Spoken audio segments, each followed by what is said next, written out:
এই সভা থেকে এনআরসি এবং সিএএ নিয়েও সরব হলেন মমতা বন্দ্যোপাধ্যায়। ভোটের আগে সিএএ নিয়ে চিৎকার করছে বিজেপি, এরপর বিদেশি বলে ডিটেনশন ক্যাম্পে রাখবে। তো তৃণমূলের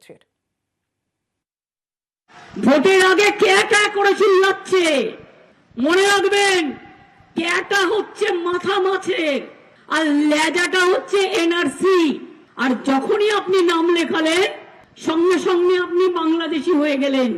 অর্থাৎ আপনি লক্ষ্মীর ভান্ডার পাবেন না, আপনি কন্যাশ্রী পাবেন না, আপনি ভোট দিতে পারবেন না, আপনার নাগরিক অধিকার থাকবে না, আপনার সরকারি অধিকার থাকবে না।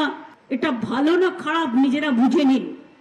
কোনো কে হবে না, এনআরসি হবে না, নিশ্চিত থাকুন। হিন্দু মুসলিম শিখ ইসাই রাজবংশী থেকে শুরু করে আদিবাসী নিশ্চিন্তে থাকুন।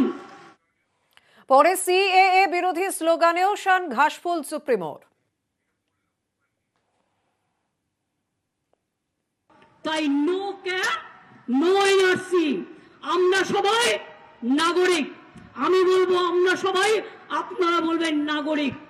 আমরা সবাই আমরা সবাই আমরা সবাই আমরা সবাই এনআরসি মানছি না, কে কে মানছি না। আবাস যোজনা নিয়ে দুর্নীতি করছে কেন্দ্র, বিজেপির বিশ্বাসযোগ্যতা নিয়েও প্রশ্ন তুললেন তৃণমূলের মমতা বন্দ্যোপাধ্যায়।